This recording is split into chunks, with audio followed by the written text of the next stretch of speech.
naman, ituturo ko sa inyo kung paano kayo makakuha ng SSS Educational Loan Form online at ang tamang pag-fill out nito. Bago yan, kung kayo ay bago sa aking vlog, please consider to subscribe para updated kayo lagi sa mga videos ko. Ngayon guys, open nyo lang yung Google search ng cellphone ninyo. Then dito sa My Search, i-click nyo lang yan. Dito, i-search nyo lang yung SSS Educational Loan Form.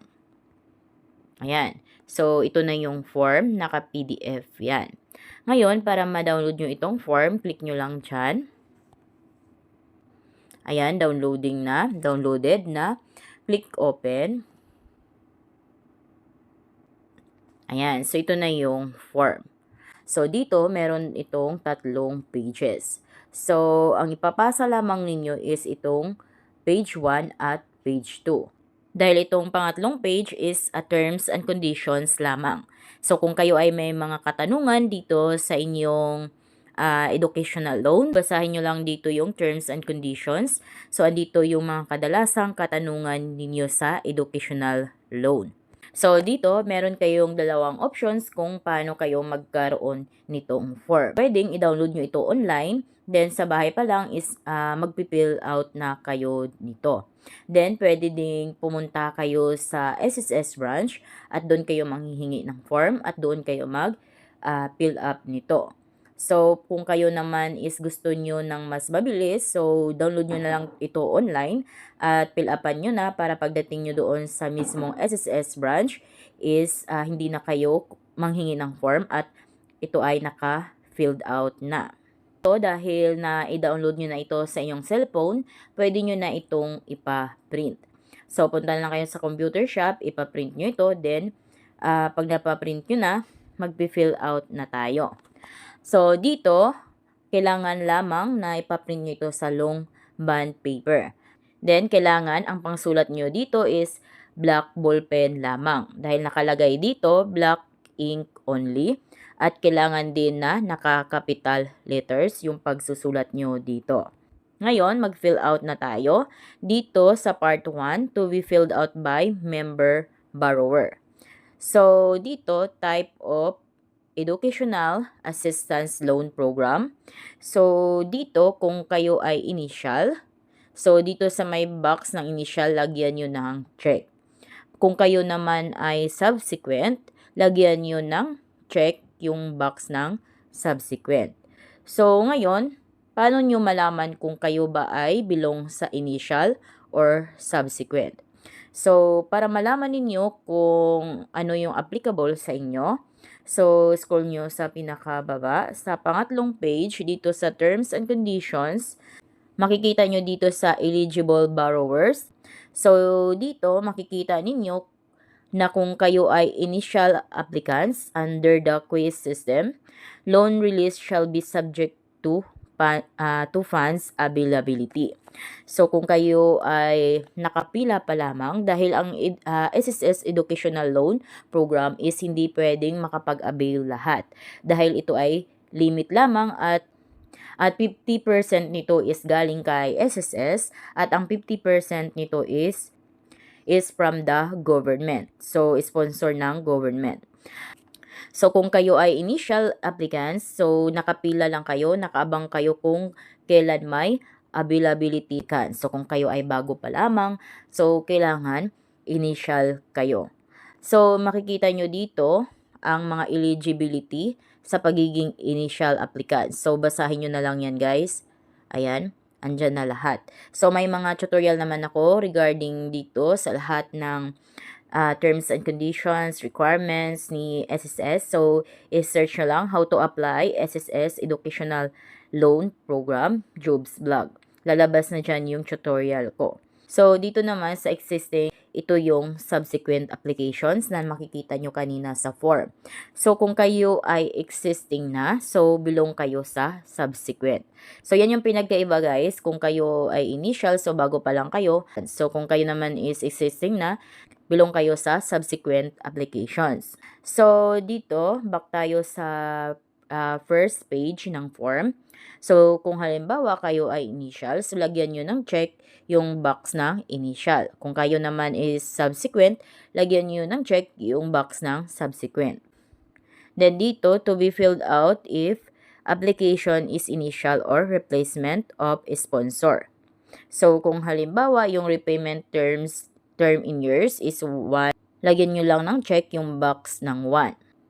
Then, dito naman, replacement of sponsor, existing sponsor. Kung applicable ito sa inyo, lagyan nyo ng check yung box ng replacement of sponsor. Pero kung hindi naman to applicable sa inyo, so wag nyong lagyan.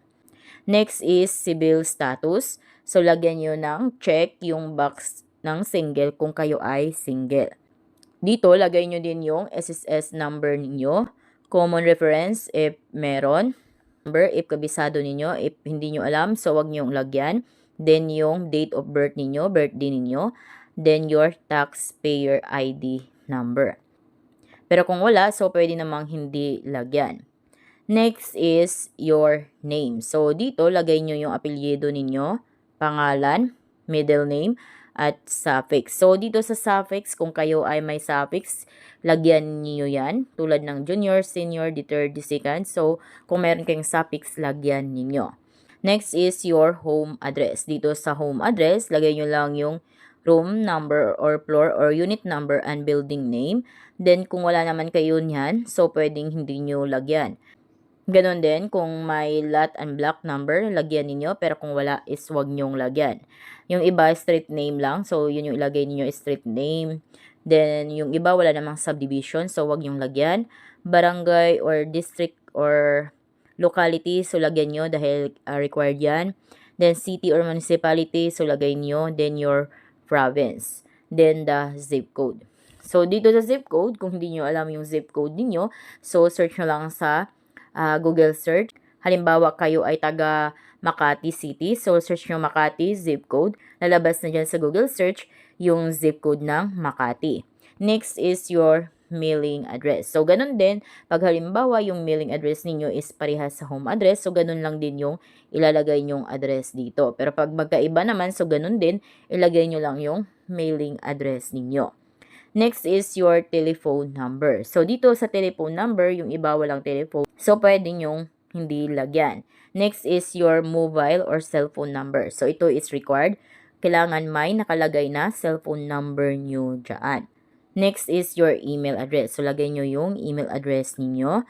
Then, foreign address. So, kung ito ay applicable sa inyo, so lagay nyo yung foreign address ninyo dyan. Next is the beneficiary data. So, dito sa beneficiary data, ito na yung mag-scholar. Dito, kung halimbawa may SSS number siya, so lagay niya. Pero kung wala naman, so wag niya ilagay. So, dito, date of birth, month, date, year, lagay niya yung birthday niya, age, kung ilang taon na siya. So, ano din yung relationship to member borrower. So, ano yung relasyon mo dito sa member borrower? Member borrower is yung parents ninyo. So, dito, ang ilagay ninyo is child. So, dito kayo belong sa child. So, lagyan nyo ng check yung box ng child. Pero kung kapatid nyo naman, so lagyan nyo ng check yung box ng sibling. Kung kayo naman is asawa, so pwede din namang i-apply nyo ng educational loan yung asawa ninyo. So, lagyan nyo ng check yung box ng legal spouse.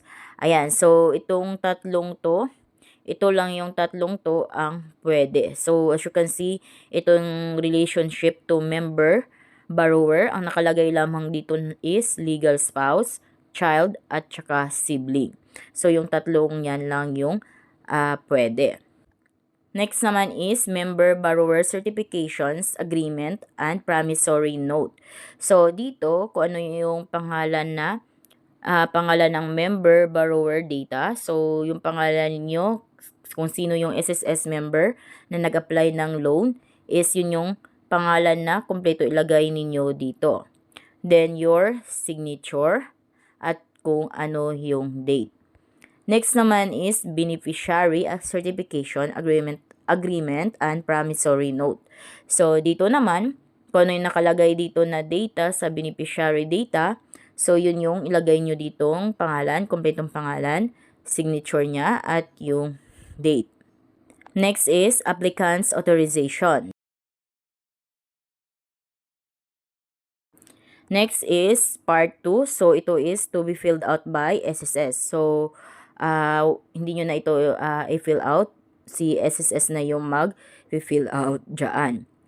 Next form naman, pangalawang page. So, dito sa part 3, to be filled out by school authorized representative.